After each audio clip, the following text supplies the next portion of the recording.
Okay, we're on. Hello, everybody. Welcome to Quill and Sword. This is a D&D campaign with dark fantasy vibes. If dark fantasy is not your jam, go find something made by one of these lovely people here who make all of the best content. They're great. My name is Bobby Partridge. My pronouns are he, him, and I'm running this Chaos Fest with Syrinscape because we love some sound effects and some music.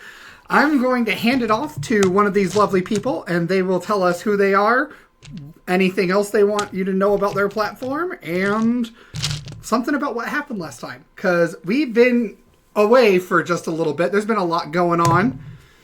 Okay, this is Megan. Yeah, I'm first. Hi, everybody. I'm Megan, the author of Chromospace, a sci-fi novel. I play Tempest, who is a reformed goth girl paladin. And in last reformed in game, mind you. This has been a plot point. It's pretty cool. And in our last episode, Tempest finally has replaced her weapon after dropping her packed weapon and no longer being a warlock. She has been without a weapon for a few issues now, and she has laid her hands on a fantastic maul. She's very proud of, which she's looking to use. Which we might because we went down into a dungeon. And Vera, what happened next? Well, like we were exploring this worn down and kind of decrepit former dwarven kingdom that was just a mess. By the way, my name is Vera Wild. I run multiple YouTube channels such as Council of Geeks and Vera Wild, well spelled W-Y-L-D-E. Look for Council of Geeks for the geeky stuff, Vera Wild for the spicy stuff. I also wrote a novel called Dreams of Fire, which has Nathaniel Wayne listed as the author. It's okay. It's not a dead name. I promise. I am playing Wisp, who is a fawn bard, whose most recent acquisition, if we're bragging about weapons, was a poison dagger, which the dagger of venom, which I can activate the poison on it, and then it recharges after a day, and I can poison someone again. So I'm looking forward to dealing with that, because we do have something to use that on, but I can't think of too much else to stretch out what happened, so I'll pass it on to somebody else. Marissa. Hey, I'm Marissa. I'm a writer. I've got some paranormal romance coming out later this year if you're into witches, and there's no monster stuff this year, but keep an eye out in 2025. Anyway, so I am Nim, everybody's favorite babysitter, basically. And, you know, Nim does not have a weapon to brag about. She has a cinnamon roll box, which saying that after talking about like monster romance sounds really weird. So I'm going to explain that is like a hinged thing, like an actual box that makes cinnamon rolls magically. Currently it is in the possession of our little ghost boy sea captain Edmund. That's the best way to describe him, I think. Yeah, and so we are in these dwarven ruins situations searching for a phoenix, correct? I can't remember which color we're on now. Ruby. I think purple? Wait. The red one. The red one, okay. I was in the same color family, kind of. Not really. That's fine. And honestly, you know, like, Nim doesn't... She's there. She's got everybody's back. She's not really there for the fighting. I mean, she is there. She's present. But, you know, she's more moral support and encouragement, if you will. So, that's what's going on with Nim. Who are you going to pass it to? I'm going to pass it to Robin. Okay. I'm trying to remember what happened last week, and like I feel like everybody took all the things. I know we're in the Dwarven city. I know that we passed a lot of statues that were in the districts that were depicting the various castes of dwarves. Did anybody get to that part? They didn't. Cool. That's my thing. That is the thing that I said. SENITA, please take it.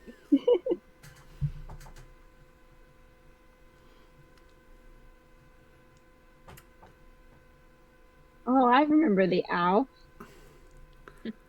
I'm SENITA or Zenita D for when I publish my book because I haven't published fucking shit yet. I do stream on Twitch though, mostly video games, mostly cosplay streams because I am a cosplayer and I've been starting to make my own cosplays. And I play a new. I'm just a little frustrated at my computer right now, so excuse me. While we were in the building that we are in, I discovered a owl who also seems to be trapped in this place. And then we decided we were all going to get out together.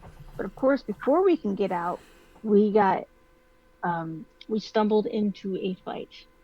Yes. It's more like a fight kind of like rose up from the ground and exploded around you guys. But yeah, we're there. And if you guys notice in our personal Discord, we do have an initiative tracker.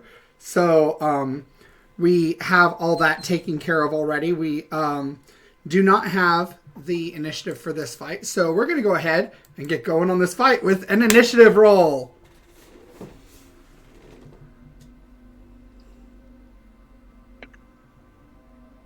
Uh,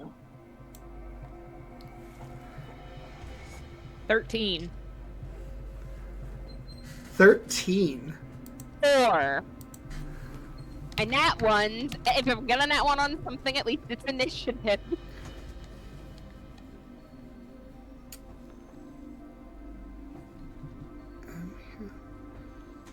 Let's see. So we have Nim there. We have...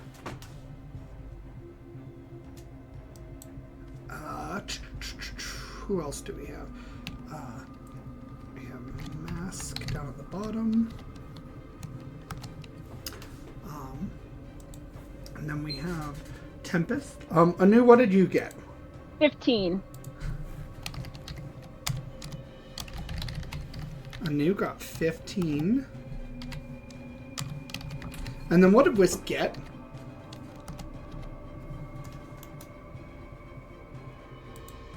Vera, what did Wisp get?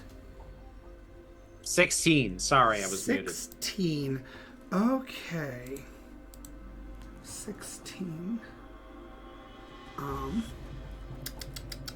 So we I was just thinking that that this episode is brought to us by Syrinscape, and that we should have some Syrinscape music. we do have Syrinscape music playing. It's low key and it's gonna build, but I hear it. It is, yes.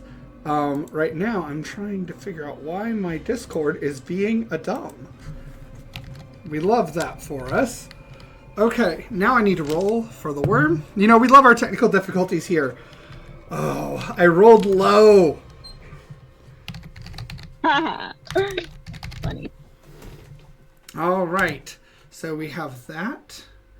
And then we have, hold on one second. I'm going to have to do a thing really quick because I think, if I'm not mistaken, this particular element messed up on me. And I'm going to...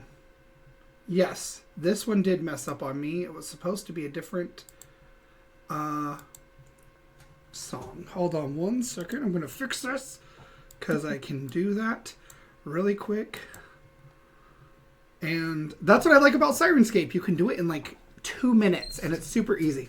But our order is Wisp, Nim, Crom Avatar, Anu, Tempest, and Mask. So you guys have two people until the nonsense gets real bad. Okay. So, all right, let's try this again. Let's see if I can get this going.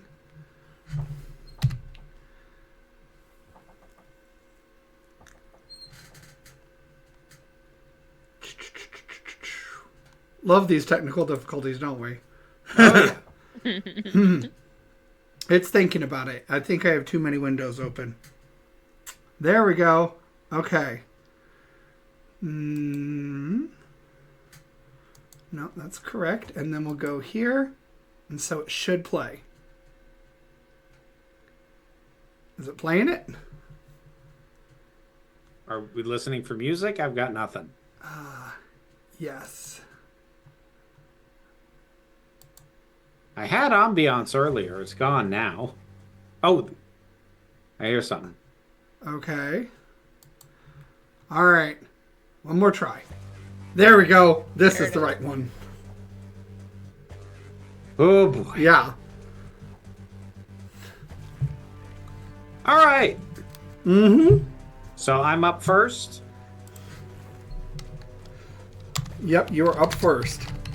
Real So quick, you Steven, see, so set or the Bobby, yes. Go ahead. I was gonna ask if you could just give us like a real quick like overview of what's around us because I don't remember yes. what this room looks like. Thank you. Oh yes. So you guys are in this big open chamber. It's about 200 feet tall, and it goes back hundreds of feet. It's about maybe like 150 feet wide. So this is a massive cave chamber. There are these glowstones everywhere in this chamber of all sorts of different colors. You have this massive worm creature just in the middle of everything, and it's this creature is it has this open mouth with these petals, with these teeth that have sort of like go back down through the gullet, and it has this ichor, this black ichor just oozing and dripping from the mouth as it sinews in front of you. It is a huge creature, so this thing is massive. And it is looking down at all of you and is quite aware of your presence. Otherwise, you have an open chamber. There are a ring of pillars around. They aren't super close together, but they are large enough that an individual person could get full cover behind them.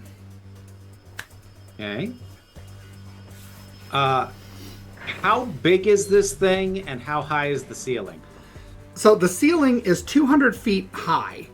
Okay. And this thing is considered a huge creature, I believe. So it is real big. It's the size of a giant for scale in D&D terms. It's the size of a few stories of a building. I mean, I kind of need a feet measurement. Okay, let me type. How big is a huge creature? The way you have to word these. 32 feet. 32? 32. Oh, good. 32 feet. Lovely. Okay, first of all, I would like to designate Anu as my dance partner. Okay. And this thing, it burst out of the ground, right? It did burst out of the ground. Is it pretty much fully out? Yeah, there's 32 feet of it out. It's not fully out. It's partway under. It's like a diglet.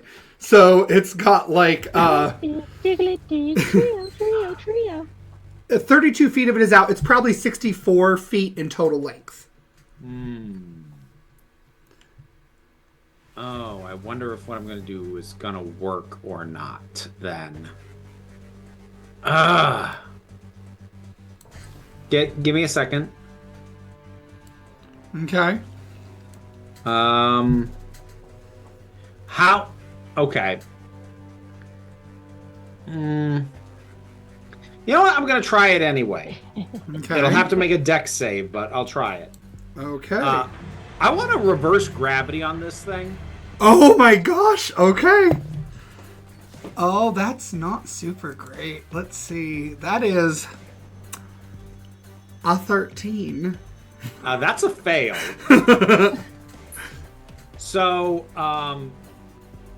the extent of this, the cylinder of reverse gravity that it's in only goes up to 100 feet. Mm-hmm. But what that means is for the next minute, it is now suspended 100 feet in the air. Oh. And if it either manages to find some way to propel itself out of the cone, which has a 50-foot radius for the record, it's just going to drop and take 100 feet of fall damage. Oh. Or when the spell runs out, it's going to drop and take 100 feet of fall damage. That's valid. Okay. But at the moment, it is just 100 feet in the air, Okay. just suspended in midair. So you guys watch as this thing tries to kind of like stay rooted, and it uproots, and the stones and soil fall away as this massive worm writhes and starts screeching and roaring, just as it's floating above where it wants to be. And it is completely vulnerable now. Just 100 feet up. So Anu, if you feel like using your reaction now and you want to take your turn right away, by all means. All right. So it's spin it up in the air. Yep. I have been aching to use that spell. It's a great time to use it. It is a really good time to use it, actually. Okay, so let's I'm trying to think of what I want to use right now. I think I will use a crossbow. And let's shoot it in its face. Okay. If I use one of my actions to take aim, that gives me advantage on the throw, right? Yes, but this is a reaction for you because you're dance partnering right now. Okay, so I'm just gonna shoot. All right, let's just shoot then. Come on, go down the hole. 18. 18 will hit it. It's exactly what you need to hit it. Okay, yeah. And then 1d6 plus 2.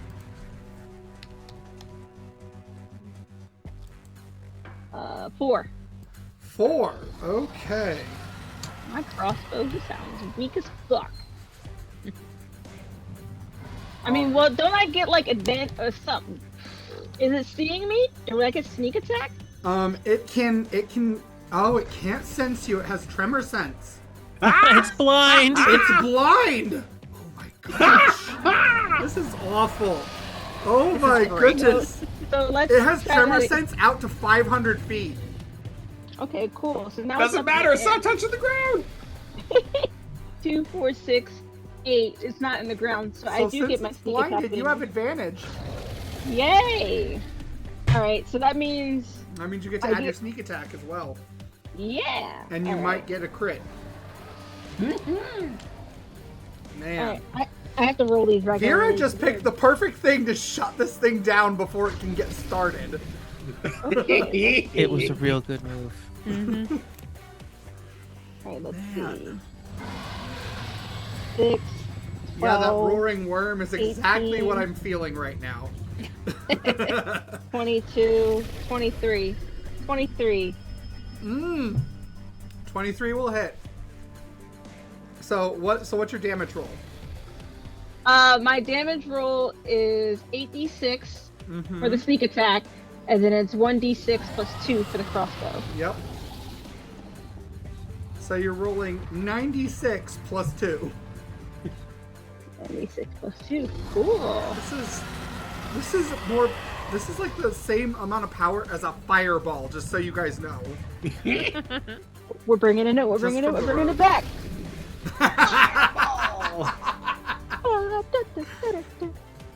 Yay! Oh, I needed this. 96 I damage. needed this tonight. Is 96 damage a lot? Does it still have a 96 damage? Oh, sorry. I thought that's what you said I got. 9d6, not 96. Oh, 96.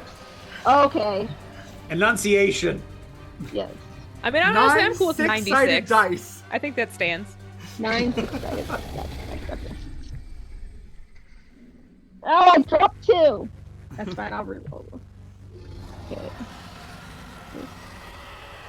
I know, worm buddy. I feel you. Okay, hang on. I got paper somewhere. I can like just sort down. Let me see. That's 10. That's 5. And then I gotta roll 2 more because I lost 2 on the floor. That's 9. Man, that reverse gravity just screwed this thing. Okay. I don't think there's coming back from this one, guys.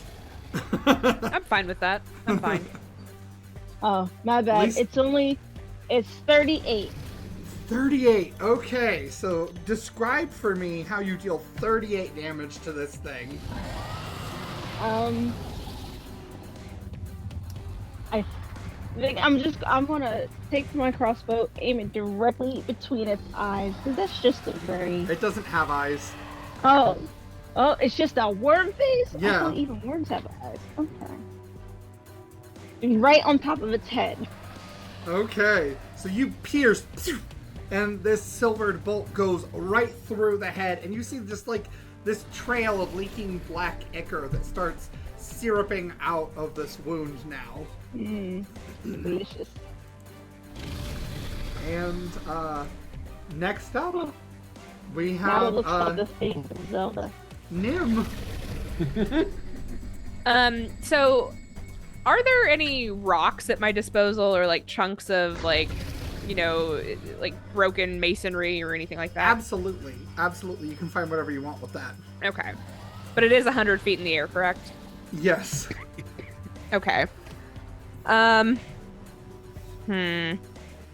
You were gonna throw a rock at it? Yeah, that was my... I mean, I honestly don't know what else Nim would do in this scenario. I do think... I would like to... Well, you could technically, since she just did her attack, you could add insult to injury. Oh, I think I should do that. Where is that on my sheet? Hang on.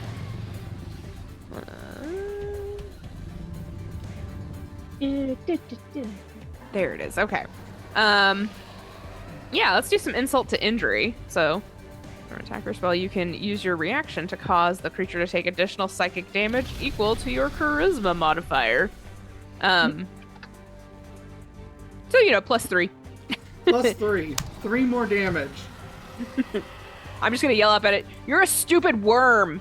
But here's the thing that you got to remember too. You get your reaction every time. You get your reaction back every time you have a turn. So now you've gotten your reaction back because it's your turn.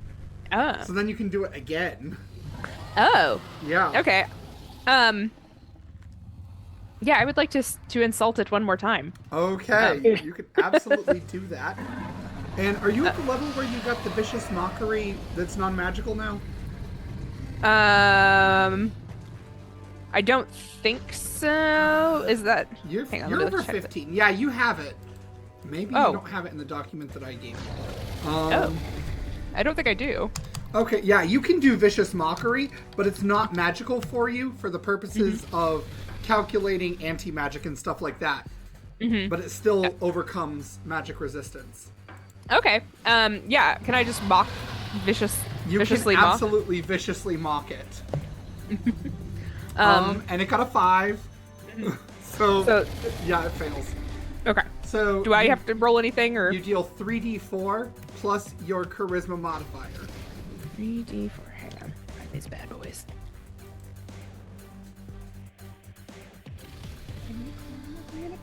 And that's your bonus action, by the way. So you still have an action too. Now you can throw the rock. So that's 11. 11. And then so that was the bonus action. So now my action. I'm just going to. I think I'm just going to do an insult to injury again. Okay, so add another 3 there on top of that. So my vicious mockery is, you look ridiculous and nobody likes you. It feels and then emotionally just stunted from that. It feels so hurt. It's like, oh. And then my my insult to injury is, I normally help orphans, but if I found out you didn't have parents, I wouldn't do anything. Oh, wow. Wow, cold-blooded. And what do you want for your action? At this point, I think Nim feels pretty good. She's going to pick up a rock and try to throw it up 100 feet. Yeah. Go ahead. Do I just roll a d20? Yep. For rock throwing? Yep. And you get to add your dex. Oh, I had my dex. 12. 12. 12. 12 doesn't hit it. I didn't think it would. No, you throw the rock, it doesn't quite reach. It's just floating too high. Mm-hmm. Do you want to move anywhere? Maybe take cover or something? Yeah, Nim's gonna step back a little bit to give everybody else with more brutal attacks some working room. Okay. Makes sense. So, now it is the Crom Spawn's turn. The Crom Avatar's turn. Excuse me, this thing's more powerful than a Crom Spawn. So, Well, it was until I got my hands on it. yeah, it might be again. What level spell did you cast against it? For the reverse gravity, Mm-hmm. that is a level 7 spell. Okay. So, Wisp. And for the record, it does require concentration. So if it wants to try to attack me, it can drop and take 100 feet of fall damage. It's gonna take the 100 feet of fall damage because I thought it might. you feel it's almost like the wind being sucked out of your lungs as you realize that this thing starts eating your spell. Oh. You watch as coalescing ribbons of rainbow light just fall, consumed by shadow, into its mouth. It is going to take that fall damage because it is going to fall, so that's 10 of these. It's 100 feet up. So 1, 2, 3, 4, 5, 6, 7, 8, 9, 10. Okay. Okay, that's 3, 7, 12 plus 4, 16 plus 5. There's a lot of 5s in here. 21, 26, 31, 32, 36, 40. So 40 fall damage. And then it was a 7th level spell. Yes. So I get 7 of these back. So 1, 2, 3, 4, 5, 6, 7. Alright, so that's... I didn't roll super well. Okay. So it gets 21 back. So 40 minus 21 is 19. So it still takes 19 cumulative damage, which will be there. Okay. So the thing falls, but and you watch as the wound that Anu caused is actually closing up with that rainbow light sort of acting almost like a healing cure wounds type effect on it. And you realize this thing heals by eating magic. Okay. And that was its action. I'm going to use its legendary action No, thank you. to... let me make sure I'm going to do this right. Anti-magic zone.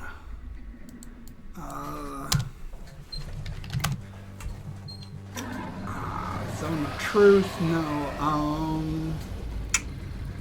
Where's anti-magic zone? Is it a hyphen? I bet it's a hyphen. There we go. Okay. Oh, that just happens. So, okay. So, this aura, then, like, the shadows almost reverse briefly, and everyone just feels, like, if you're a spellcaster, you feel almost sick and icky, as all of the mana, the different ley stones that are in the walls that were once rainbow colored, all shift to that sickly, eerie yellow. And this entire chamber is now an anti-magic zone. The entire thing? Yeah. Oh, that's really fun when you're a wizard. Yeah. But anyone who's a spellcaster can also make an Arcana roll or a Perception roll, your choice. Can I counter magic the anti magic? That's what you're trying to figure out. Oh, okay. 17. 17. You know what? I'm gonna spend a luck point and re-roll that. Okay. So that is, with Arcana, that's 31. Okay. So anyone who gets better than a 15 will be able to tell that the arrangement of these stones seems to be like focus points that are channeling this anti-magic zone. The corrupted ley stones are doing it, specifically the biggest ones. And it seems that there are 8 ley stones around that are sort of the conduits of this. They are all spread throughout the chamber, which is how it's sort of like making this net or blanket of anti-magic. Is this is it 15 or better or higher than 15, like 16 and above? 15 or better. 15 or better. Okay, 15. Yeah. I rolled 15. So, yeah, those of you who sense this can tell this. And Wisp, because you are you got so ridiculously high, I'm going to give you a little bonus in that you know that of all of the different stones, the yellow mana stones are vulnerable to silver. Good to know. So this anti-magic shield, this anti-magic area, does it cancel out magical weapons? Does it cancel out everything. Spells? Yep. And abilities. Yep. Anything magical. Until you can get rid of these guys. 8 rocks. But they're vulnerable to silver damage. I just used a crossbow. I didn't use magic. Yep. And Nim doesn't use magic either, so you guys still have some options. And technically also, Masquerade cannot use magic as well. Yeah, at level 6. I cannot use magic at level 6. I might as well not. Like, Well, key doesn't count. So, like, you can still use your key to do stuff. yes, at level 6. I am a Yes. level 6 monk Yep. in this level 16 encounter. Yep. So, next up, that's all it can do. It can't do anything else nasty this turn because it had to use its action to do the thing. So, Anu, you're up. Yeah. All right. I will. Is there like any high areas that I can hang off of? There are many high areas. You can get on ledges and all sorts of things up here. No chandeliers, though, correct? No chandeliers. I meant something that wouldn't cause a tremor. Yeah. Like the tremor, it goes by tremors. Is that only on the ground floor, or can it like reach up walls? What do you mean? Like, does it feel vibrations if it goes up through a wall? Like, if I jump up onto Yep. a ledge, it can feel it. Yep. Yeah. Okay, so there's nothing there's nothing above it that could that isn't connected to the ground it's on, right? Correct. I'm trying to think of how it would work. Ooh, what if I was like hanging from my crossbow? Does that count like as my own makeshift chandelier? Hanging from your crossbow? Like if I shot up at a ledge and just hung from the ledge, is it gonna feel the vibrations in the metal and the wiring? So anything that's connected to the ground or the walls, it's gonna feel. Yeah. Satan. Alright, we'll just have to wait till Wisp put it back up in the air again. Alright, I'll just shoot it with my crossbow. Okay.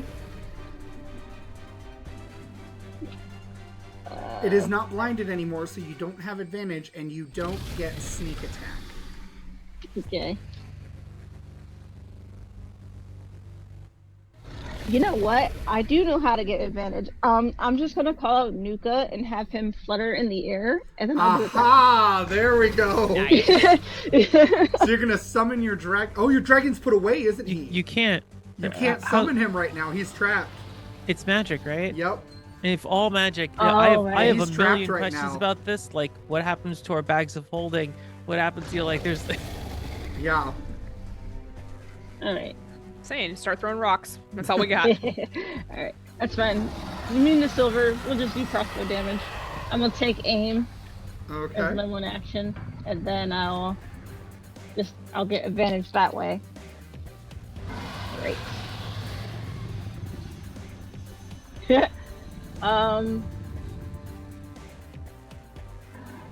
Nope. It was 14 either way. Nope, that's not gonna hit. Or sorry, 15. But yeah, move you 18. Yeah, you gotta get 18 or better to hit this thing. What if I encourage? Oh, you're gonna encourage her. Okay. Yeah. Come on, Anu, you got it. This creature is ugly and I don't like it. I love how you're still viciously mocking it, even while encouraging anew. Right. All right. Yes. So, okay. so that's a wait. +3. Yeah. So encouragement isn't magic. I'm trying to figure out what abilities No. are magic and what ones aren't. So the orator, it's kind of its whole thing is that it's got a lot of magic-like abilities without actually being magic. Okay. All right. So I just do 1d6 now. Well, I don't know how, because it is with a silver bolt, so I don't know if that ups the damage or not. It does. It means it doesn't resist it. Oh, okay. All right, then it's a 5. 5 more damage. Alright, so you fire another bolt, and this one doesn't work quite as well because this thing can see you now. It can sense you. It knows where you are. And Wisp gets a reaction. Yes, I do. Okay. How close am I to the nearest of these laystones? One is right nearby you. Excellent. Does it cost me my action to draw a non-readied weapon? Because normally I'd have my Zephyr Sword ready, but I need to get my Silver Rapier. No, you can actually draw a weapon as part of the attack. Excellent. So I will stab it. then. Okay. Roll an attack roll. All right, give me a second. Let me swap that. And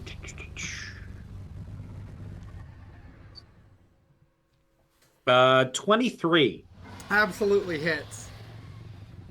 Do I roll for damage or No, once you hit one of these things with a silvered weapon, it just cracks. So Fantastic. you hit it with the silver weapon, and this crack spider webs through it, and the yellow glow sort of fades, and it becomes this dim red.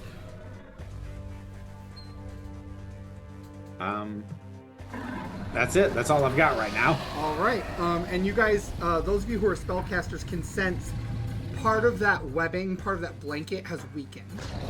So the anti-magic zone has weakened now that that rock has been hit. And next up we have Tempest.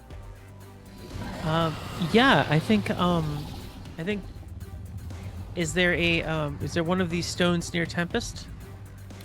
There is one of those stones near Tempest. Tempest goes and tries to smack it with her maul Okay. as hard as she can. But I just got this weapon. I do not know if it's what kind of material it was made out of, whether it was made out of silver or mithril or whatever. So I'm just. Do you want an attack roll or? Yeah, make an attack roll. Yours was silvered, so make an attack roll. I think I'm gonna spend my luck point to not botch this. Okay. So there's mine for the day. There's one of those for the day.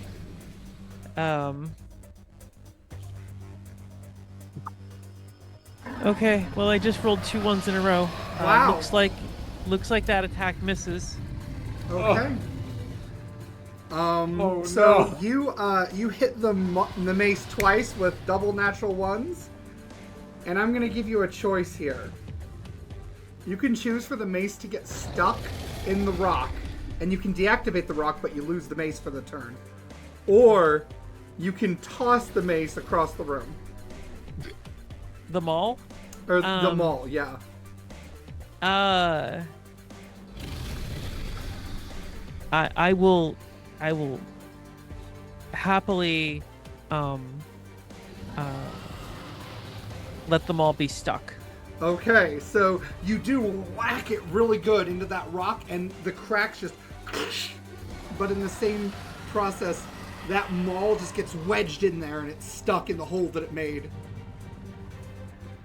And you're going to have to take an action to remove it.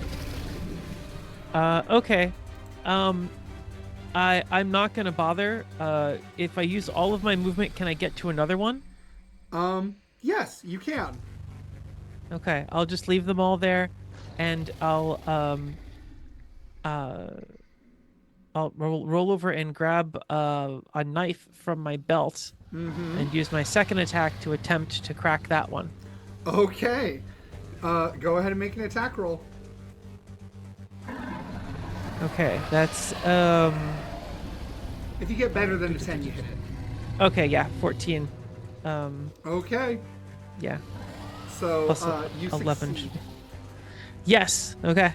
Yeah. And- So, I don't really know what this knife does. This knife has been around for a very long time. I got it on the ship. Yeah. Oh, Don't know. It's magic, but it doesn't work right now. It's just silver right now. Okay. Cool. Yep. But, and the stone is broken. You guys are almost halfway through, and you feel that that blanket of anti-magic has weakened significantly. And we're up to Masquerade. Masquerade, what are you doing? I guess I'm going to move to a laystone and unarmed strike it because I don't believe that you will break my hands for this. Okay, go ahead. And they do count as magical attacks. Yes, they do. I mean, martial artists break boards and stones and stuff all the time, so let's see what Masquerade does. All right, 17 to hit. Absolutely. So you guys watch as... Well, do you want to describe it actually, Robin? All right, yeah, like just, straightening up, and then it's just open palm, like right at the place where it's weakest, because like studying the shapes and things and like just hitting it right at the right spot to make the thing fissure. And it breaks and it fades to this dull blue. And so you guys are realizing now that there are 8 stones. There are 8 different colors of these different birds that you've been looking for. And each one of these stones has come out as a different color. So, you have half of the stones completely dealt with. And we're back up to the top of the initiative order, which means I get to roll and see if a nasty thing happens. No, thank you. Let's see. Lair actions. No. That was futile. Okay, no nasty things happen, but you guys do sense there's kind of like, just from the fighting and the worm, there's like this tremor that sort of like and rumbles a little bit through the cave. But everyone's still good. Also, your owl friend seems to not be around right now. Smart. How close am I to the next not yet dealt with stone? You are 30 feet away. Awesome. I run up and I stab it. Okay, make an attack roll. That's a dirty 20. Dirty 20 hits. So you can describe it if you like. It's you know what? I'm actually gonna say that Wisp. So if it's within 30 feet, I want to go by, stab it as I'm running, just like running by, boonk, and then travel my another 20 feet towards whatever is the next not yet dealt with one. Okay, absolutely, you can do that. So this was a hit and run. Absolutely, and it fades to orange, and you guys are more than halfway through. Anu, do you want your dance partner action? Sure. How many stones is left? 3. 3. Damn. All right. How far away am I from the stone? Well, it doesn't really matter for you because all of them are within your crossbow range.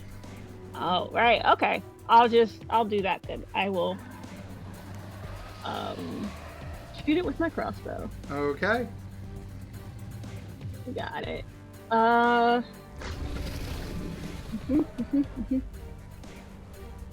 gonna presume you're shooting the furthest one so that way your allies don't have to run as far. Yes, I got the 18. That will hit. So describe what happens. What happens is, it's just a standard trigger and pull, aim and pull trigger. All right, and the bolt lodges into the rock and just, and it fissures and is no more. It fades to this purple. 2 to go. And so now we are on Nim. Nim, I hate to break it to you, the rocks won't feel insulted if you talk to them.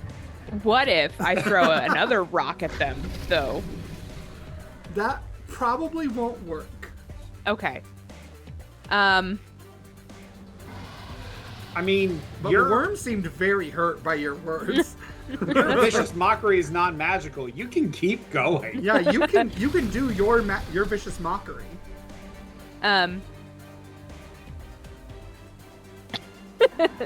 Okay. A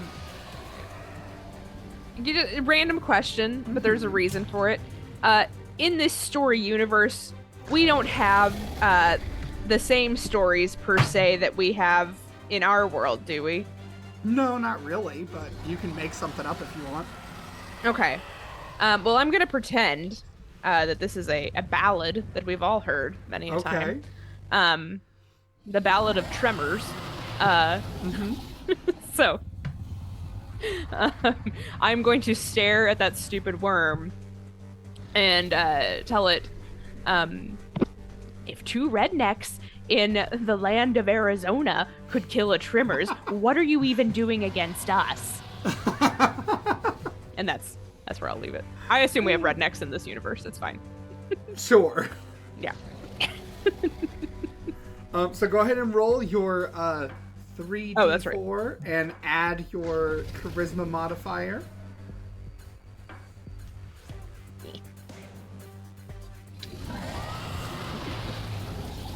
$14. 14. Okay. So you say that, and the worm sort of like stops for a minute, and its petals just close just a little bit, like it's Nice. almost like it's disappointed. And then it's going to retaliate against all of you. No thank you.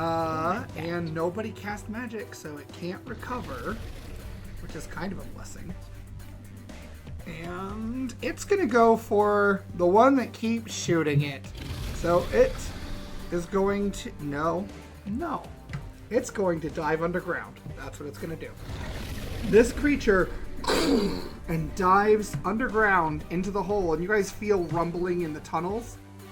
But otherwise, nothing happens this turn. Just rumbling in the tunnels, and the worm is now underground.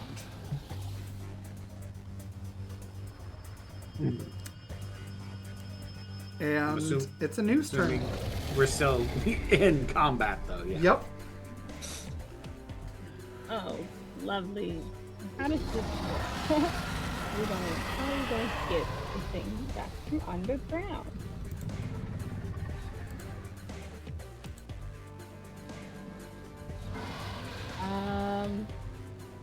There's nothing I can do. It's underground. Well, Maybe you if I could had attack some more buff. rocks. I was gonna say we've got more rocks to break. I forgot Two about more. the rocks. All right, let's do that. Let's attack the rocks. Okay. And nope, that's an 11. It hits. The Oh, rocks you only okay. need a 10 or better. Okay. So you once again just and it fades to a more vibrant yellow that's not sickly. And there's one left, and it is Tempest's turn. No, it is not, because I would like to use Oh. my action to get my dance partner turn. 1 second. How close am I to the next one? You are, we'll say, 40 feet away, because it's kind of on the other side. You have to, like, cross over to get to it. I can make 40 feet in a turn. Okay. And still get an action. So I will run up and I will stab it. And that is 16. 16 will hit. So the last one, and the anti-magic zone is lifted. You guys all have your magical abilities, all your magic items. Let loose. Yay. Recover that maul, Tempest. I highly encourage. All right, I'm done. It's Tempest's turn. Yeah. So, it's nowhere to be seen, right? So Right. basically, I can't do much for it. But, I'm going to let's see. Am I anywhere near Nim? Because what I would like to do is run. Oh, wait a minute. Does anyone need fly? I think because I'm thinking if it's got tremor sense, I want to fly.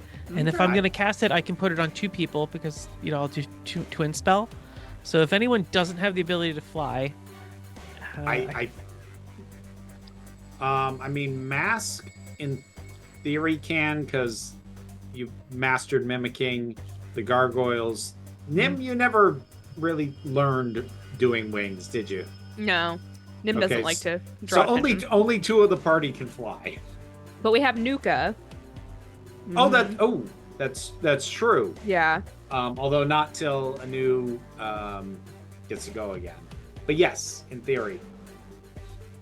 So how many, Bobby? How many people could Nuka carry in theory? 2. 2. okay. Well, I'm gonna run by and I guess I'm gonna as I run by casting fly, I'm gonna tap Wisp as the second recipient Okay. so that they can fly. And then I'm gonna go try to pull the get my hands on the hammer, Okay. pull it out. Make Right. an athletics roll. Ugh, more rolls, huh? Yep. These rolls. Oh. 11. That succeeds. Okay. So you pull them all free, and you have it. It's in your hands. Cool. Fantastic. Masquerade, what you doing? All right, so I want to pop wings. I want to get in range of this thing, and I want a cone of cold. Oh, are you gonna do it down the tunnel? Yeah. Oh, so I'm gonna give it disadvantage on its saving throw because it's trapped in that tunnel. It is DC 14, so it's not that hard, but Well, both of them were lower than I had to get. I got a sniffing. 34. 34 cold damage. 34 cold damage. Oh my gosh. Okay. Ouch!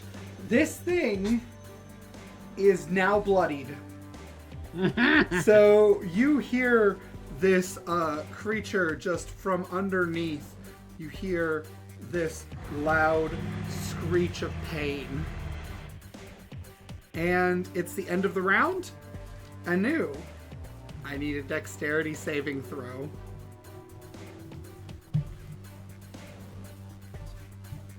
You really want to succeed this, by the way. Alright, then I'll get an inspiration.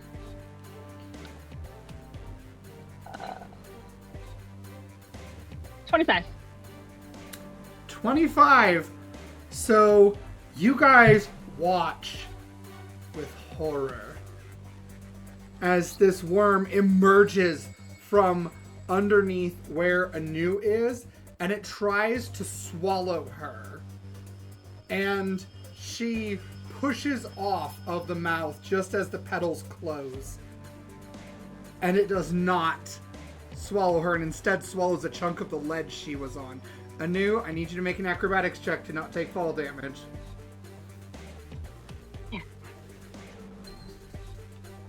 I got wait. Yeah, okay. I got an 11. Okay, 11.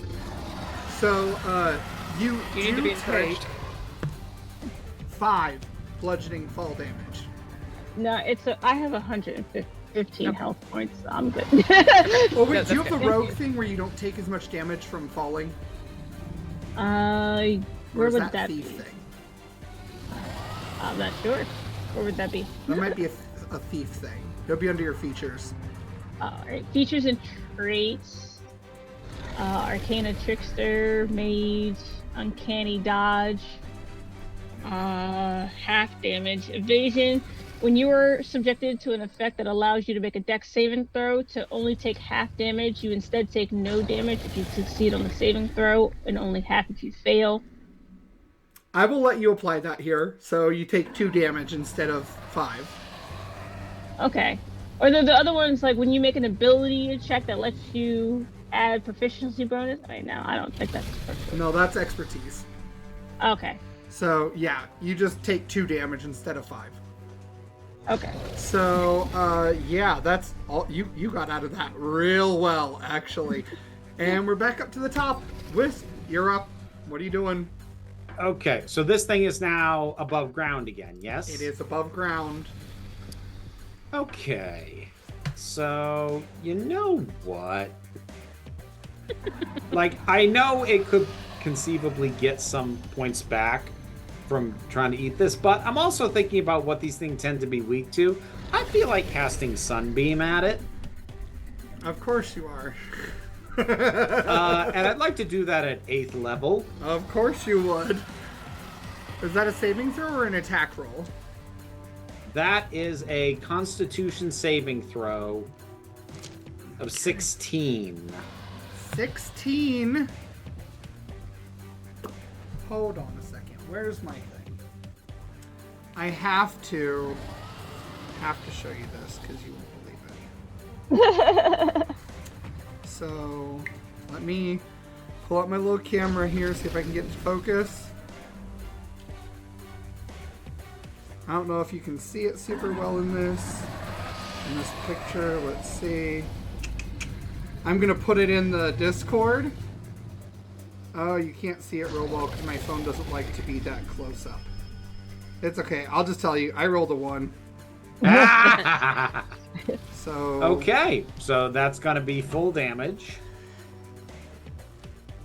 And that will be 30 points radiant. But I'm gonna let you double that because it got a 1. So 60 radiant. And it's vulnerable.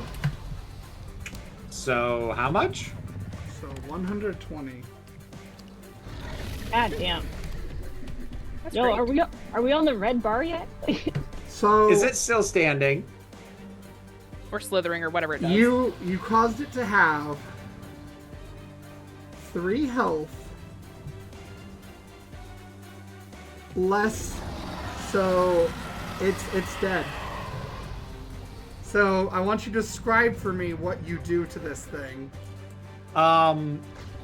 Normally when Wisp cast their spells, even their attack spells, you know, there's a elegance to it. It's very dancerly. This is just blunt. This is just wind up, boom, forcing palms forward, full energy, and it just blasts the power of the sun directly at it, and the entire thing is lost in the blinding light, but you can just barely make out that it is breaking up within all of this energy that it is being subjected to, until I finish with the spell, and there's kind of this thin little husk left compared to what it was.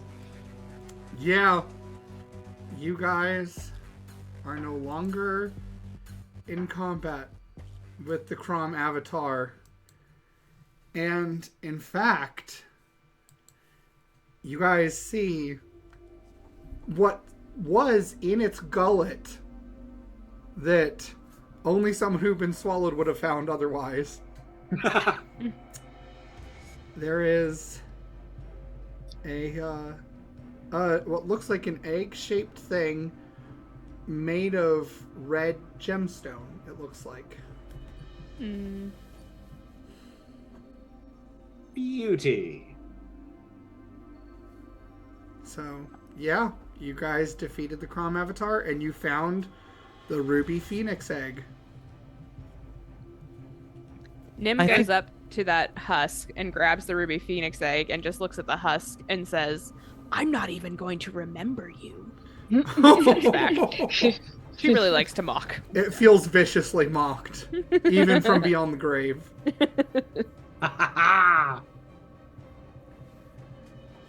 Woo. I think we should probably clean that. I can't imagine that just touching it. Oh, that's would a be good pleasant. idea. And Nim puts it down and just wipes on her apron.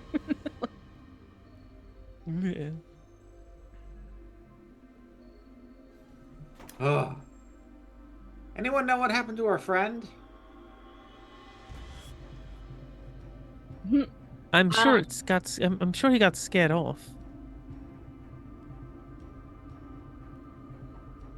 Probably. Stephen, out of curiosity, is there anything of note in this chamber now that we're not fighting for our lives in it? There is Anything a else hole. like worth checking out? There's a hole, and you can see that in the outlet of the hole, there's almost like this little smaller hole down there that leads into a deeper chamber.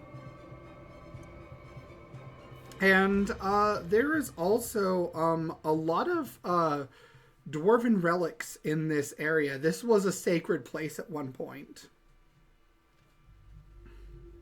If you want to go rummaging, you can rummage.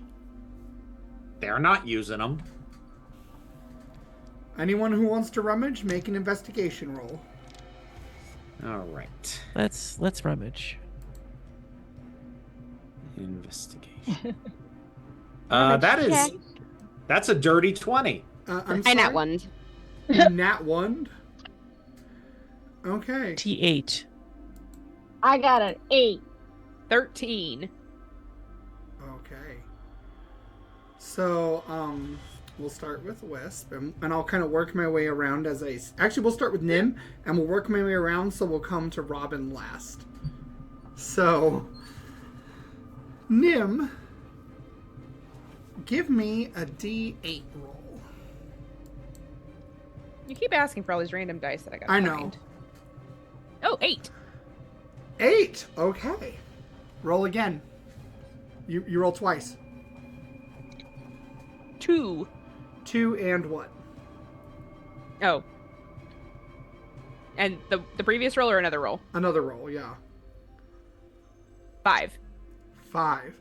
Okay, so you find 1d4. Where's my d4?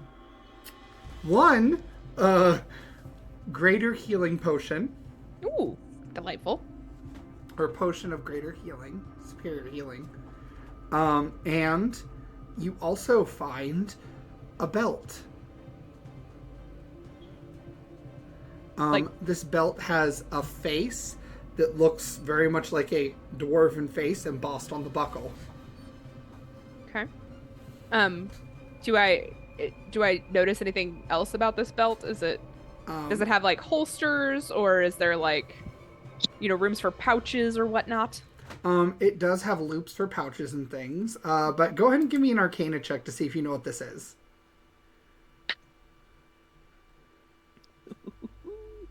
12? 12. Okay, so you found out that this is a belt of dwarven kind. Ooh. So what does that mean? You grow a beard. Yeah. You can grow a beard, and it gives you some other benefits that are like racial things to dwarves and whatnot. Okay, cool. But is that just when I'm wearing it? Yeah. Okay. Nim puts it on immediately. Okay. All right. So, when you put on this belt, the first thing that you guys notice, Nim, describe for us how Nim would look having a feminine dwarven beard. So the beard is very long, but there's like some braids that are on either side that are brought together with like a ribbon. It's very like well styled and taken care of. There's, you know, like that ribbon, but there's also like little kind of metal cuffs that go around kind of like little different locks. And there's just it's just a very nice fancy beard. Yes. I would just like to interject that I would like the reason that Masquerade Nat won to have been being distracted by this stunning beard. That is 100% valid. And Nim's just like twirling little locks of it on her fingertips. Nim, your constitution score increases by 2. Hell yeah. You also have advantage on charisma persuasion checks made to interact with dwarves. Ooh. You have advantage on saving throws against poison, and you resist poison damage. Nice. You have dark vision out to a range of 60 feet. And you can speak, read, and write Dwarvish. Okay. And as a bonus flavor thing for this world, a shard of whatever gemstone you think most embodies Nim will jet out from a random body part of your choosing. I think Nim would definitely be a rose quartz sort of girly. And I think it's like right where like third eye would be. Okay. So you get a chakra. Yeah. And yeah, that's what you find. Wisp, I need Yes. for you. What did you get? A dirty 20. Dirty 20. Okay.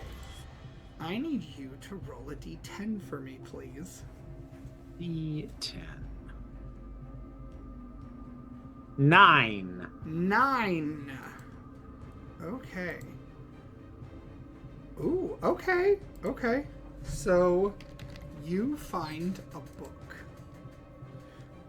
This book is clasped with metal, and it has a lock on it.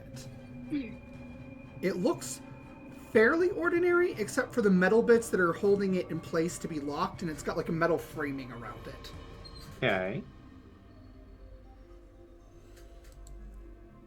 Do I know what this is? Well, it has the image of what looks like a dwarven face on it. Okay. The cover itself is purple leather, so the face is embossed within the leather, and then it's got like the metal framing that locks it in place. You would have to unlock it in order to confirm, but I will let you have an Arcana roll at disadvantage. And at disadvantage, so hang on. Mm-hmm. I'm gonna spend an inspiration and re-roll that. Okay. Or does that just negate the disadvantage? That just negates the disadvantage. Okay, should I still roll that again, or just take what my first one was? Just take your first one. So, 31. 31. You found a Tome of Understanding. Ooh. I will add this to the Tome of Clear Thought that I already have that I hadn't had a chance to use yet. This will increase your wisdom score by 2 Oh, shit. once you study it. All right. Added. All right. Tempest, what did you roll? Again, I'm sorry. That's fine. 28. 28. Oh, roll a d10 for me. Y'all getting the good stuff. 8. 8. Okay. So you also find a book. It also has a dwarven face on it. It also has purple leather, and it has the embossed image of a dwarf, and it is also locked. However, this book is different from the one that Wisp found. So you can give me an Arcana check at disadvantage to know what it is.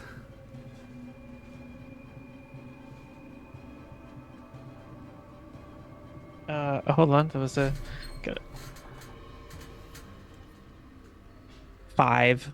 5 plus oh no, 5 plus 5, 10. That's a 10. 10. You aren't really sure what this does, but you're pretty sure it's some sort of similar book that would do a similar sort of thing, but maybe in a different way. Okay, I'm checking to see if I have identified, but I do not. Because Yeah. I'm just a sorcerer, not a wizard. Yeah. You are able to share with other people, too, if you want them to look at it. Let me see it. Wisp, what does this book do? That's a good question. Just roll Arcana. Yep.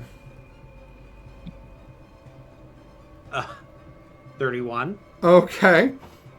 This is a tome of leadership and influence. Ooh. Oh, that's great. Yeah, I think you already would- have had I would- one like this somewhere.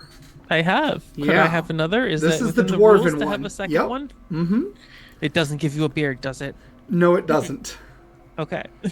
Just I gotta check with dwarven magic. That- you that's know? It's just one of valid. those things. That's valid. Check the label for side effects. Beardomancy. Yep.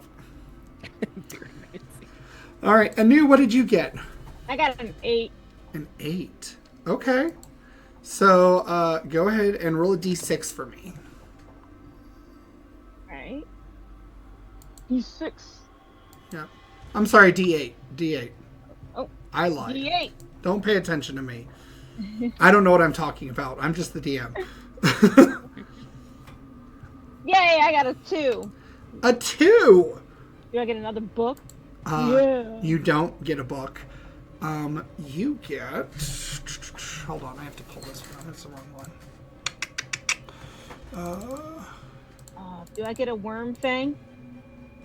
It's loading. Sorry, I have too many screens up. Oh! Okay. I don't know if you have these. You might already have these. You find shoes, and these shoes, just when they're black, they're like pitch black. But when they catch the light just right, they have like this really intricate, elaborate stitch design that you only can see if you catch the light just right. And then it looks like brilliant silver, almost white. These are shoes of spider climbing. I don't have these shoes, but awesome. So, yeah. Oh my god! And I combine that with my crossbows. Yes, you could in theory shoot from standing on the ceiling now. Yes. I Welcome love to it. the club, Anu. Yeah. Spider-Man. Masquerade. You roll the 1, being distracted by this enormous, glamorous beard that is just out of Nim's face in a sudden burst of hair and fabulousness. And as you turn just a little bit back to continue your rummaging through this pile of rubble that seems to have nothing in it, you catch the glint of something. It's a coin. I am stupid enough to pick it up. What happens? Okay. So you pick up this coin. It is gold. It has the image of a dwarven face, but one half is very masculine presenting with a full, like, regal beard braided with metal clasps and things. The other side has a feminine bearded dwarf with bows tied into it and these braids that are elaborate in a very different way. The person is literally split down the middle so that one side is masculine and one side is feminine.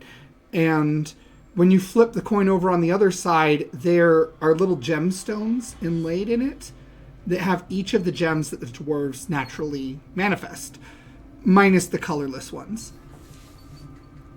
And this coin is the most beautiful coin you've ever seen in your life.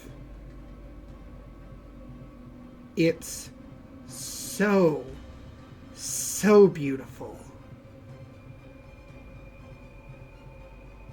You might call it precious. Oh, fuck. Steven, I'm gonna have to roll a bonobo roll for this Okay. because, like, I know what Mask would do under normal circumstances given that description. Okay. But I don't know if they're gonna be able to, like, actually do the thing. Okay. All right, with the 7, I think he's gonna hang on to it for now. Okay. So, for now, just so you know, you have a luck point. Ooh. You also can't pull the coin down. Can I put it in my mouth You so can. that my hands are free? Yeah. Oh, I can pocket it? Yep. Okay, You just I pocket can't. it. You can't give it up, Oh, okay. and you have a luck point. Oh no, if I lose this coin, am I going to have disadvantage forever? No, Okay. something so much worse. Oh, God damn it, Yeah. So, and also, you guys did find the Ruby Is it Phoenix small egg. enough to swallow? No. Okay. Okay. See, you say that. Can I make my throat big enough that it's small enough to swallow? I will There say it is. it will be dangerous, but you can certainly try. Oh no, I need to make another bonobo roll. I mean, you're a shapeshifter. You just make a pocket wherever you want, right? Why do you have to put it in your mouth? That's a good point. I could just morph my flesh, stick it in there, and morph it back. You could. I do that. That's what I do. That is what I do did with this not coin. Expect this. Honestly, why Gosh. not though? I'm trying to think of what would happen with this. My spouse is giving me such a look from that statement. I don't. Okay, so. It's Okay, I fine, know how to- I Bobby. know how to I'm deal sure with Mask this. will just eventually wish that they had never encountered this.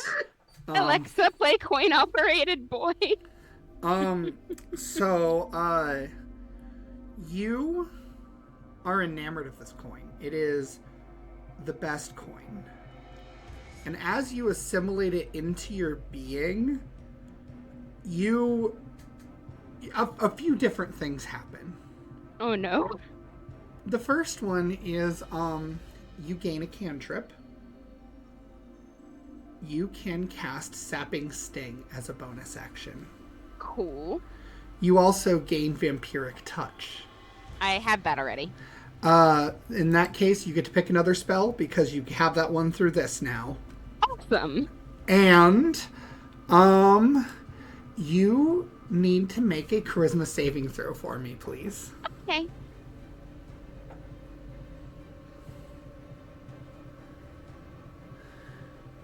Well, 12. Cool. Do you need some encouragement? So 1, 2, 3, 4. He might want some encouragement. yeah. Nim just goes over there and like lightly dusts you with the tip of the beard on the cheek. So what does that do for them? That's my encouragement. So, okay, so it just adds +3? That's Yeah. not going to be enough. So, Masquerade. Hold on. We can do this. There's something important here. There is something important here, but I'm not There's sure something- you know Oh. that that's happening. See, Okay, that's fine. the thing. Like, I could throw a bardic inspiration into this, but I'm not sure Wisp would have noticed that anything was going on. Am I about to, like, be evil again? So, you... Nim approaches you and dusts you off and tries to encourage you. And something about that touch, Did she take it? Did she take your coin? You think she took your coin? You're very, very special. No, she didn't take it, but she wants it. She really, really wants it. That's the reason you're friends. That's the reason she cares about you.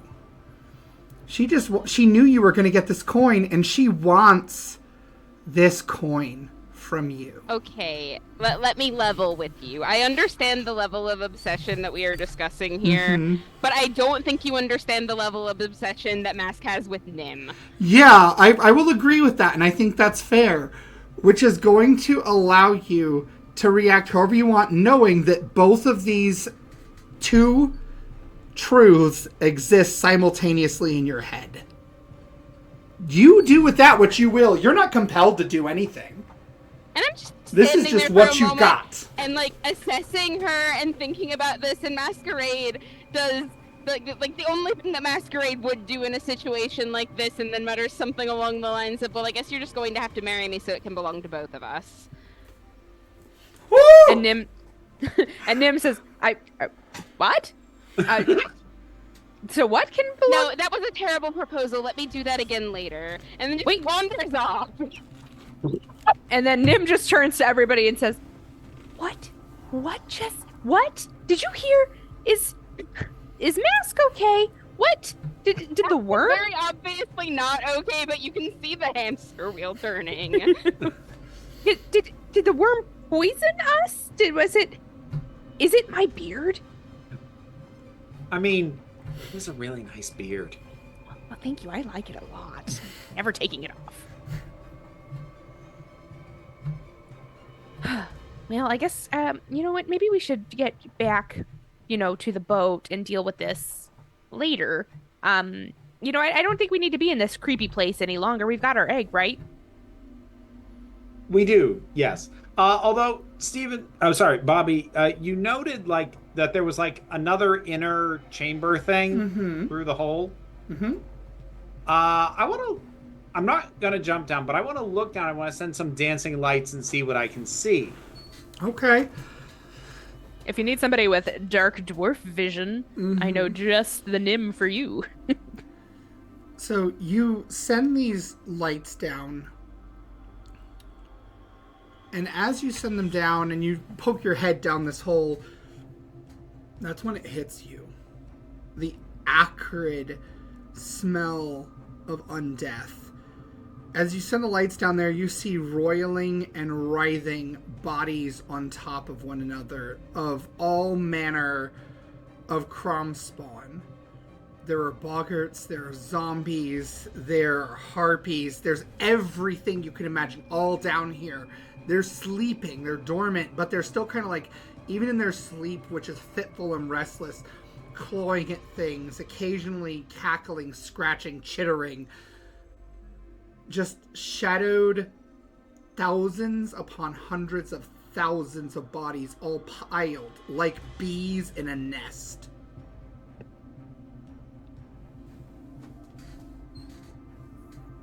How wide is this hole? It's about 5 feet around, diameter wise. Just big enough for someone to fit through. And how far down are they about? They are about 100 feet down. 100 feet. Damn. Okay. You know what we could use right now? A really good lava flow. That would be nice. I don't have that. I do have Fireball. Bobby, is there an apparent or an obvious way for them to get up to where we are from where they are? Yes. What is that? These vines, if you remember, that are just everywhere, they hang down, and they could climb up these pretty easily and get to this hole. There are also lots of tunnels all around that eventually would circumvent into this chamber. The vines would burn, though. You think?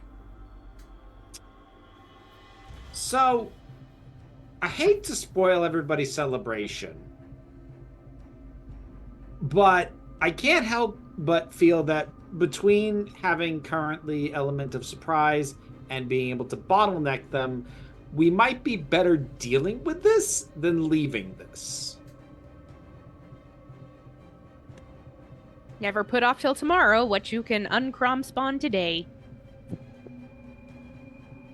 Works for me. Do you want me to throw a rock? No, I appreciate it. I have something a little bit more explosive in mind. So, Good plan. Bobby, I'm bringing it back. Okay. Fireball. Oh Lord. Okay. All right. I'm just gonna say these things automatically fail because they're all asleep. I'm even gonna let you do double damage. All right. I'm doing it at 6th level for the record. Okay. Actually, no, I'm gonna do it at 5th because I want to have some beam in my back pocket.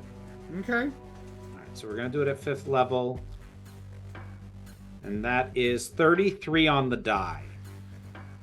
Okay. 33 on the die for what? For That is for damage. That's fire damage. Okay. So, Because normally they'd have to make a dex save, but you're having them auto fail. Yep.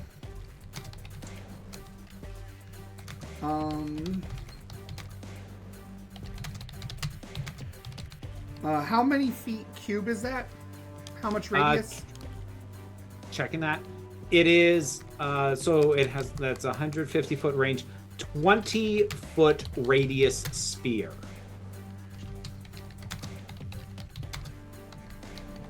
Okay. So that's a decent chunk of area. You can take out 256 of these. I mean, that's good. Also, that number is fucking terrifying. And it's not even a tenth. This is So- like about 1% of them. Oh, good God. This might have been a mistake. Let's get out of here and see if we can block up the way we came in. Well, I mean, before we do, I say, Wisp, that was very nice, but really you have to learn to pace yourself. That was just all at once. Tempest casts Wall of Fire in a perfect cylinder that fills the area. This will do, and she casts it with a 7th level spell slot, so it's doing 7d8 damage for 10 rounds. Okay, what And is the she has to radius? concentrate, and we could just walk away while she concentrates. What's the radius of the cylinder? The radius? Wait, hold on. Let's see.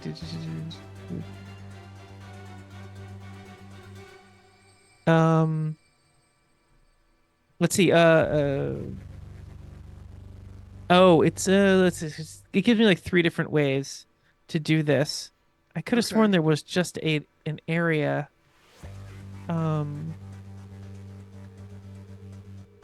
So do you think maybe you'd rather do the Wall of Fire to block off the way that they have most immediately to you guys, the most direct route? Yeah, so I think, let's see, it's like it says 60 feet long, 20 feet high, and 1 foot thick, or a ringed wall of up to 20 feet in diameter, 20 feet high, and 1 foot thick. 20 feet in diameter.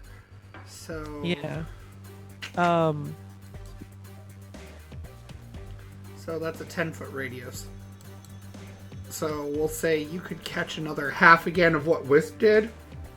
Yeah, so can I take the ring and put it on the side of the tube? So it's gonna hit all of them, and then if they move upwards, they have to move through 2 levels of the tube. Sure. Let's see. I'm literally just Googling how many human bodies fit into this area. So how tall is it? How tall is the cylinder? It's 60 feet tall, if I remember correctly. So it's like 60 times. wait, no, hold on, wait, let's look. A ringed wall, 20 feet in diameter, 20 feet high, and 1 foot thick.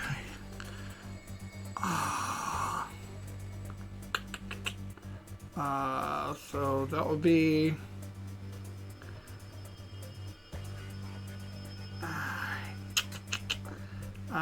the internet doesn't have a good answer for this one. Apparently nobody's asked about this yet.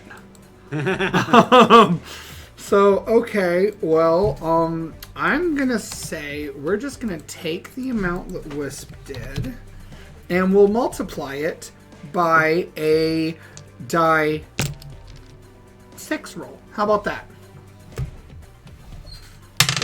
Okay. I roll d8s and not d6s, but yeah. Oh, do you want to roll a d6? You can roll it, actually. You roll the d6. Okay. So it's going to be 78 damage. Come on, roll. Oof. That does not look good. I did not roll well. What'd you get? Considering what it could be, it was only 25 damage. But it's 25 times 10 rounds, so 250 damage. Or if you want me to roll every round, I can do that. Well, what I'm doing is, you rolled the d6, right? The d6? No, yeah. I did not roll a d6. Roll a d6. Because I'm okay. going to just multiply the amount that Wisp got times your d6. Oh, okay. 4. 4. Okay. So you got another 1,024 of these.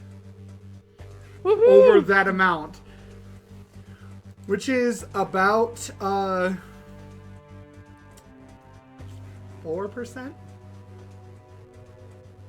So you guys have gotten about 5% of these things gone with those two massive attacks. That's progress. That is massive progress. That is massive. I could turn a cold again if we long rested. Yeah. So, but now these things are awake, and they are now taking all of the other exits to try to come to you guys. Robin, do you remember the escape scene from this area? Mm-hmm. Yeah, this is take 2 of that. Okay, let's go. We leave. Gotta go. Alright. Gotta move. Everybody this way. I'm like fanning my wings and like trying to hem you guys out of this chamber. I'm going to presume that Anu's riding on Nuka. Yes, all the time. I can fly again. Okay. It would. Wisp, would you like to fly? That would be lovely. Here you go. Poof, poof. We both Nim, fly what again. are you doing? Get on Nuka. Yeah. Nim's Okay. reaching for jumping up. Hey, Nuka! Anu, help! All right. All right. So, you guys are all trying to escape. So I'm going to make this a complex skill challenge. Oh, goody. So here are the rolls that have to be made, and you guys can decide what you make in what order. I need 2 survival rolls. I need 2 either athletics or acrobatics, just for I'm on that. getting through. And I'm going to need 1 history roll. So every one of you is going to roll one of those rolls. You guys pick what you're going to take. I'll do Oh. a survival. I am not proficient in any of those. All right, what Um, were they again? 2 athletics or acrobatics, 2 Okay. survival, 1 history. I could take either one of the athletics or the history. I can take one of the athletics. I I can do survival. acrobatics. Survival is my best out of those. All right, so I'll take The plus history. 4. Okay. Everybody make your rolls. Oh my god, I nat 1'd again. Oh, Have you used your God. inspiration? I have. Have one of mine. Thank you. I'm sorry. 17. Okay. 20. I got 20. 18. 23 for the history. Okay. I mean, a nat 20, but it's 24. I mean, but I just celebrate whenever I roll 20. It's so All right. rare. Yes. You guys As do you need should. 4 successes to have no consequences. So, on my survival roll, I used my inspiration. Uh-huh. I got a 14. So that is not quite what you need. But Nim is favored by the gods and gets to roll 2d4 and add it to that. Oh! Oh! It's the beard. That's why the gods like me. Okay. Uh, 18? 18 will make it. Oh, thank God. Thank you, gods. I finally used a divine soul sorcerer ability. Hey, and you saved everybody.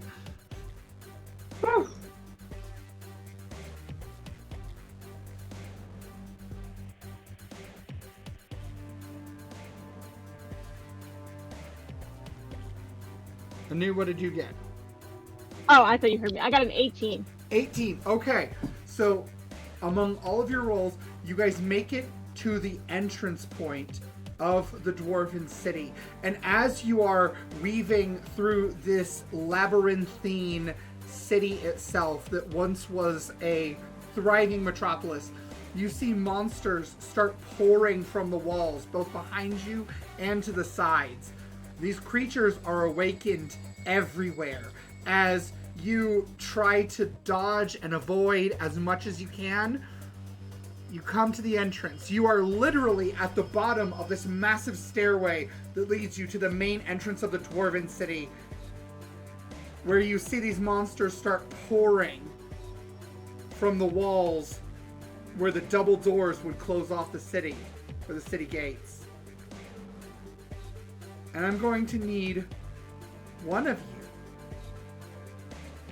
to make either your choice of athletics, acrobatics, or survival. Let me take athletics. Okay. That is a dirty 20. Dirty 20. So, And just as a reminder for how busted my athletics is right now, I rolled a 4 on the die. that's wild. So, Wisp, you kind of take the head of this group that's flying through the air. The doors are closing, and this massive crumb spawn explodes. Once again, another one of these worm creatures from underground, right where the doors are closing. And you dodge around it. Everyone else follows your lead, narrowly missing. Nuka's tail just barely gets nipped by one of the pedals as you're leaving. And the doors shut behind you.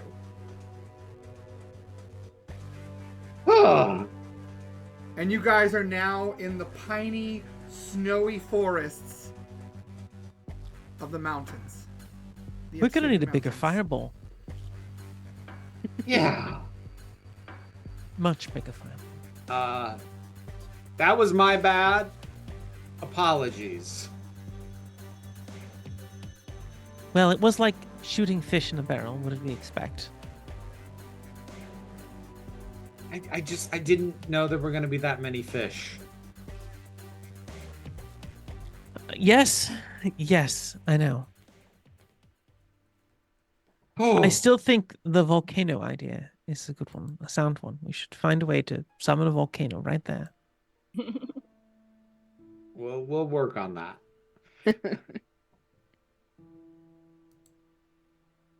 Whew. How many eggs are we up to, Bobby, and how many would be left? You found all of the eggs, and that means you guys gain another level. Woohoo! You Yeah. guys are level 17. But Hell if you yeah. recall, you're not out of the woods yet because this goes to 20. There's a couple more milestones you have to hit. Ah, how dare you? One of which is you actually have to make it back to Voiré. Yeah, I was going to You're on say, the other side of the world. we've got a return trip to manage, don't we? Yeah. You You guys can fly around the side of the mountain to get back with Edmund, who you see the ship has pulled out of that dock because it started swarming with these creatures. Oh. Yeah, I fly until, I mean, what is it, an hour or something I can fly for, or we can fly Mhm. for?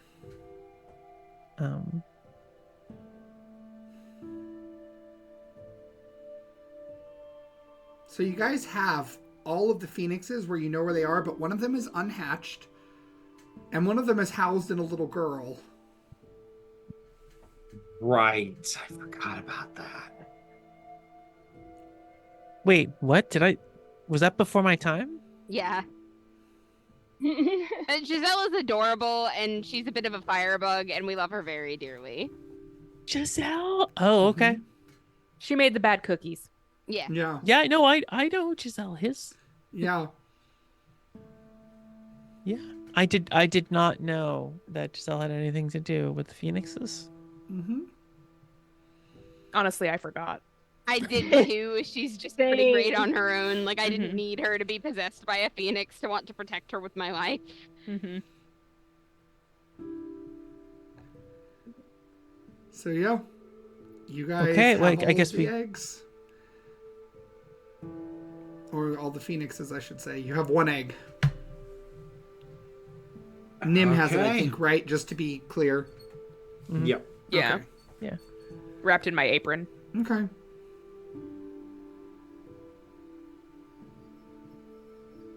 Well, that was an ordeal, wasn't it? We're good at those. Luckily, that anti-magic area felt so familiar. I've been in those places before. It's how any of the dark lands feel, the lands without magic. You know, you have it inside you, and but you just can't summon it. It's not something I want to repeat, but it's still familiar. Yeah, don't like the sound of that at all.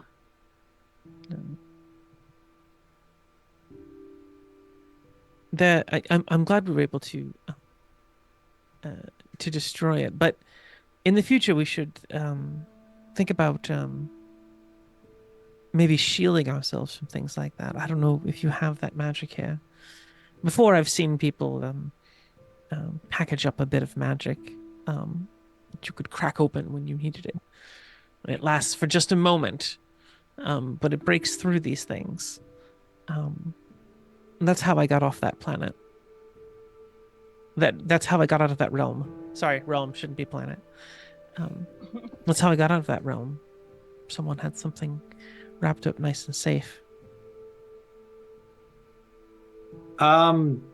Just out of curiosity, Bobby, could I do an Arcana roll to see if that's a thing on our plane? Mm-hmm. 24. 24. You've never heard of such a thing. Yeah, I don't think that's a thing here, Tempest. Oh, that's too bad. It is. It sounds amazing. Yeah.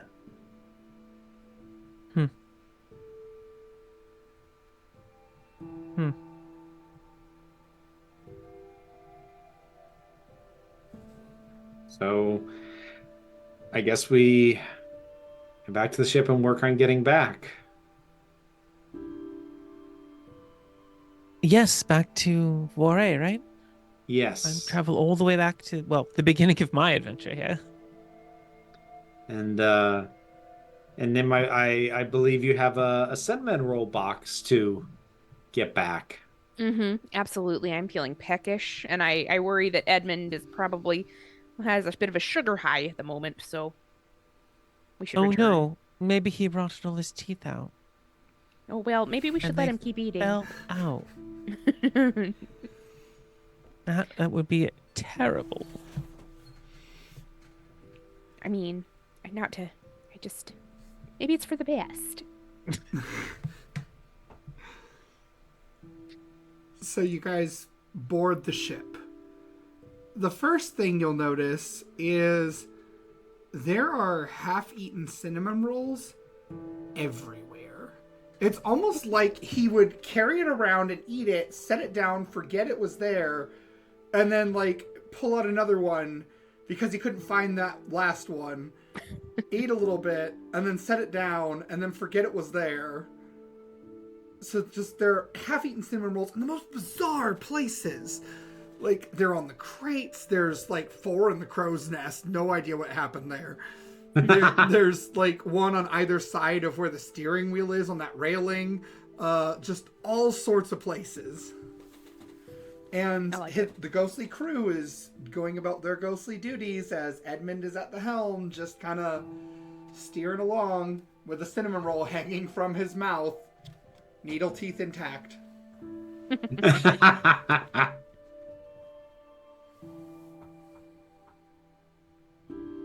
It was too much to hope. I go up to him. Did you have a few cinnamon rolls while we were gone, Edmund? Oh, just a few here and there. Are you the reason that all of those creatures poured out of the walls? Not specifically me, but you can thank both Wisp and Tempest for that. Sorry! I said we should have thrown a rock, but here we are. Well, I think a rock would have done less good, probably. Probably would have. I mean, in our defense, we did kill a lot. I killed way more than Wisp did. Nobody was keeping track. Also, Oh, we're not keeping track. Sorry. Of course we're not keeping track. this strange fellow said that a nice lady in green was with him when a giant worm appeared, and he ran away. Oh, our owl friend. That's good, because if he hadn't done that, we would have left him in the cesspit. Mm-hmm. He's below deck, I believe. That was a good place for him to end up, all things considered. Yes, especially considering he was screaming and waving those feathered arms of his everywhere, being chased by, well, that. And he points back, and you can see that there's still, like, soaring harpies and different creatures just everywhere around that entry point to the port. Like, there are zombies wading through the water. It's really gross. Again, I'm real sorry about that. Yeah. Well, we're Well, we should head already out. dead, so they're not going to hurt us. Yeah, but it's just like, you guys are great. That lot. You kicked the hornet's nest, didn't you? I didn't know there were that many hornets. I mean, what did you think? It was a ruin of an entire city run over by them. Did you think 2 or 3 conquered the entire dwarven people? Yes. I see. Well, I was saying... And he just kind of starts muttering to himself about, I was saying they're either very dumb and lucky or very brilliant, and I thought they were brilliant, and clearly they're very dumb and lucky, and just starts muttering to himself. Both, Edmund. It is largely both.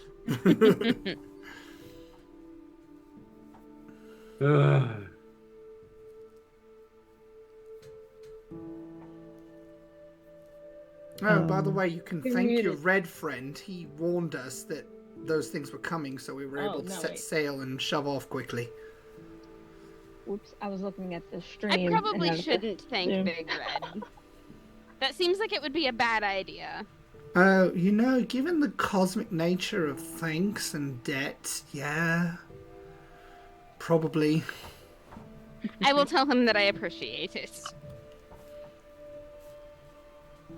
If we could just do minimal interactions, thanks or otherwise. That's fair. That was more directed at Mask, but appreciated it, and thank you.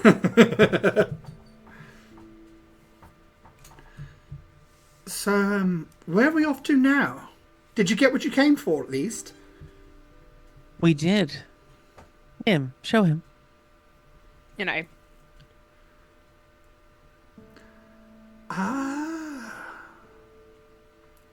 Well, you know, I'm not sure if you called for the other visitor or if they just sort of appeared. But they did want to know if you had that.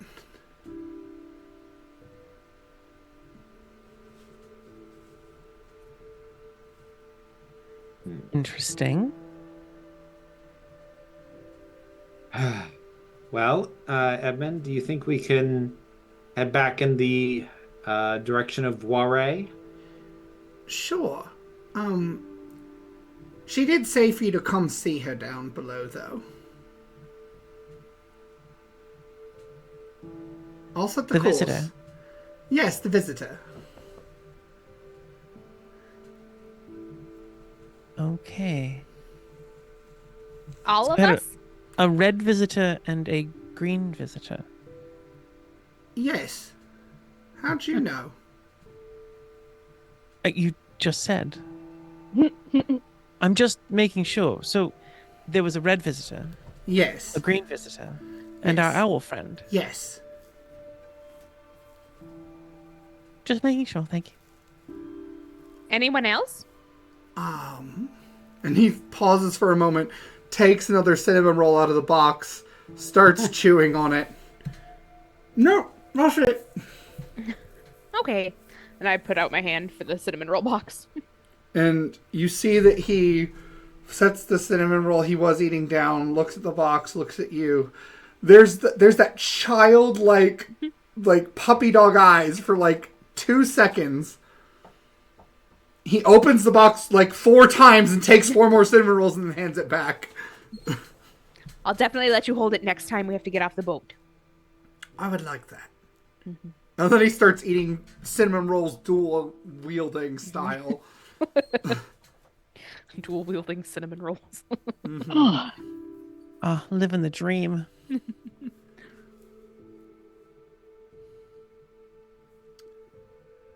So, I guess we have someone who wants to speak to us down below. Yep. So, Let's see.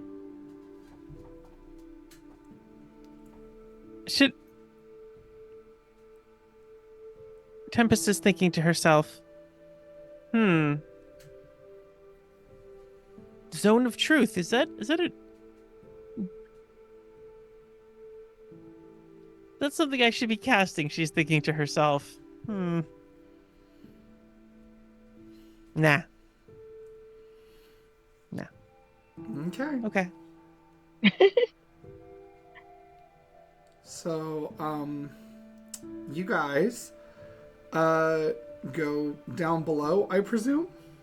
Mm-hmm. Yeah. Okay.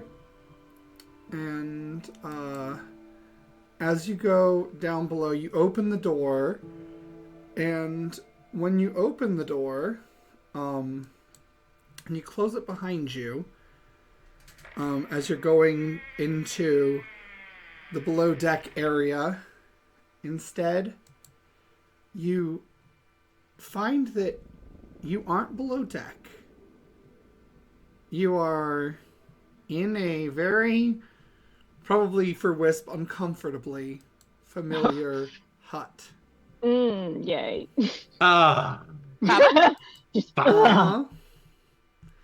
And just sitting in front of the hearth on this chair that is sort of smushed a little bit with the wet wood underneath the weight of this massive form with these spindly arms, knitting what looks like a crochet blanket, perhaps.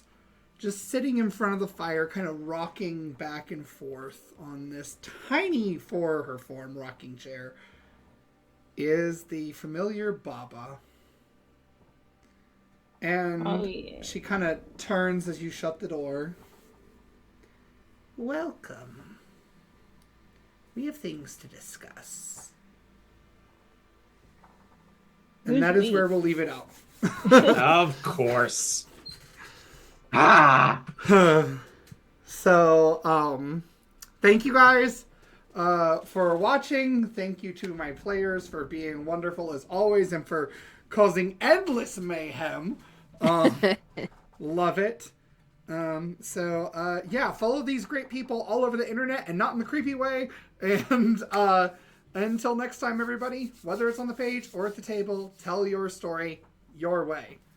Bye. You can follow me in the creepy way, but you have to pay for the privilege. That's valid.